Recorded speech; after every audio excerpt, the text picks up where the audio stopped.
All right, everyone, this is Caleb Carpenter. Welcome back to the Caleb Carpenter Show. We're getting into it right now. We're going to watch this video that's done by Tiny Home Tours.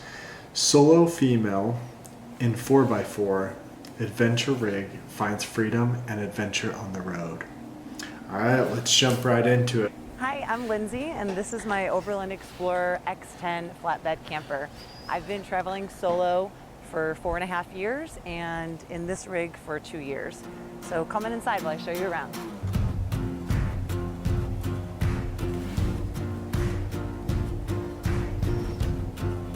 Dang, that bed's super spacious. It's a sweet looking truck. To the left, this is my kitchen area. This is actually a diesel cooktop, and it doubles as a furnace when the lid is down. It actually comes from the marine world. Very common on a lot of boats. I use this microwave more than I'd like to admit, but mostly because I do have a large power bank. We'll get to that in a little bit. And then up here is just like some storage for my dry goods and whatnot. And over here, I have a bunch of storage for dishes. And then Those I have cabinets a sink are awesome. with They were 42 gallons able of to fresh just water. We'll get to that clap as well. right down into them. And a little extra counter space cutting board, a little electric kettle I use quite often for coffee and tea. And then I have a bunch of these tiny drawers. They're actually really narrow. I had to take a standard size silverware holder and cut it. Everything's just a little tiny in here. I have the top ones for silverware. This little dinette area, this actually folds down into a twin size bed. These things When always I bought fold the camper, down it with actually beds. had a bunk bed. You can still kind of see the holes from where the hydronic lift was. I don't have any children. I'm traveling by myself, so I don't have a need for a bunk bed. So we took that out, added some extra storage up here. I sanded and stained these myself. This is a quick, easy, cheap way to put some storage up here, kind of keep it open and more arid. This is a really cool piece of technology. Cruising Comfort USA, it's a 12-volt air conditioner. Oh, It's you gotta 8,000 have an AC BTUs, unit pulls for very minimal sure. amps. I used to know the number. Can't think of it off the top It of my head. gets so hot But camping. basically, when I'm running this AC in the sunlight, I have almost 1,000 watts of solar on the roof, and I'm about net neutral during the day. And then I have a huge battery bank that we'll get to again, and I can toggle it on and off throughout the night, running it off my battery bank, which is great for being in areas and in the summer with the heat. This really keeps the camper pretty cool. Yeah, I live in Arizona. Half of the US It was actually 117 uses today. It and was so hot. This fun picture is actually called Girl Gone Skiing, which is funny because I'm Girl Gone Glamping and I love skiing, so I thought that was appropriate. Underneath here is my gray tank, and underneath this area is my diesel furnace, my shower pump. I added this larger window as well, again to make it more arid and bright in here. And then this table, actually, my dad manufactured a piece to extend it up. I work full-time from the road, so I'm able to have a standing desk with a pretty steep learning curve. I had no clue about 12 volt versus 110 horsepower. I had no clue about anything, hitches, receivers, towing. It was a steep learning Same curve. I hadn't had a problem vehicle on my like side, 6 too. years. So I bought a truck to go with my Airstream, and then a little freezer packed full of stuff. It's all 12 volt run, so it again uses minimal energy. And a nice little latch here that's a heavy duty, keep it closed while driving. Oh yeah, Up that here is like a the decent sized motherboard fridge. of all the control panel switches. It took me a while to actually learn all of these, but now that I know it, it's second nature. I have That's a the 2000 watt worst. inverter. Everything falls out when Simple, you're just turn driving. it on there. That takes my 12 volt battery power, converts it to house power, so I can use my microwave. I can blow dry my hair. Basically anything you can do with a house. I have a big enough battery bank to run that off of. And if you know anything about electrical wiring, they did a really neat job wiring this all up and tying everything off, labeling everything. I also have the control panel in there for Van Tech wow. Life's on-demand hot water supply, and an altitude sensor for my S-bar, furnace, a bunch of gadgets up there. Over here's where my little closet area is. Little makeup drawer, about a 2-foot wide closet. It's all I really need. But it's compact and it's spacious enough for me when I'm getting ready. It's not a big deal.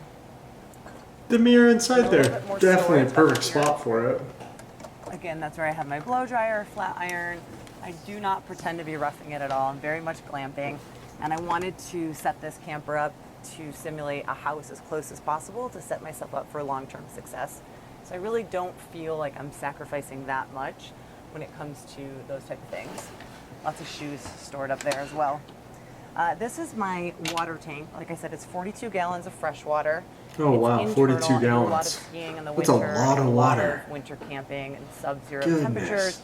This way, everything's protected from freezing.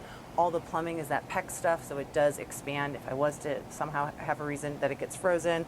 Nice and simple there.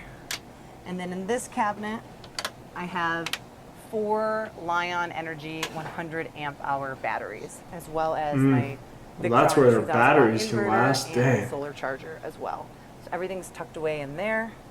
And this is like one of the big advantages of having the flatbed camper is all that space that you would normally lose with a sliding camper where the wheel hubs are in the bed of the truck, you gain all that space. So this allows this to be a true 4-season rig with the tanks being internal and still So have smart to closet have all the space water as well. inside. Welcome to my bathroom. So one thing that for me was a necessity was having a shower and a toilet. Because that's 2 things. Teak Oh, wow, wooden shower that's floor gives it a little bit pretty. of character.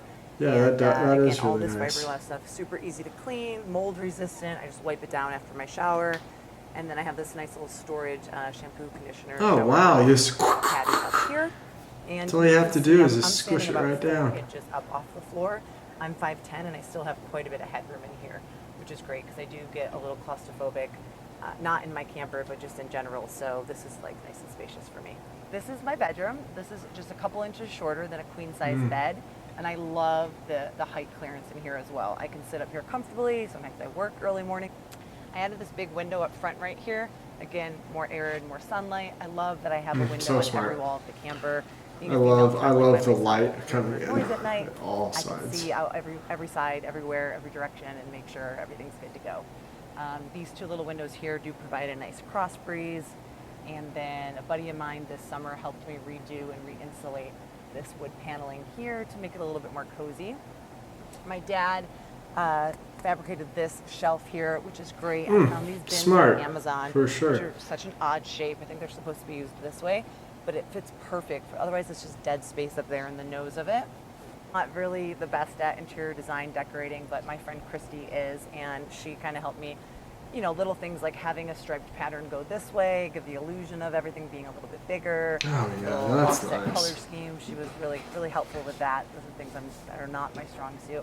If something's broken, I can troubleshoot it and try to fix it, but when it comes to decorating, not so much. My camper sits on a Ram 3500. I have a 6.4 Hemi engine. I get a lot of crap for it not being That thing diesel, looks but so the 6.4 awesome. Hemi is a super reliable engine. I'm just about 13,600 pounds on the total weight. That's the way to do it. You get a job that you can work from home. Get a camper. Go live out on the road. It's such an amazing thing. I've been wanting to talk my wife into this for years. Clearly, live in a home still. We're not in that, so I lost that battle. Maybe in the future, though, I hope. That'd be so fun to take the camper, take our child, my wife. Alright guys, if you liked this video, please subscribe and push the like button. Smash it, whatever they say.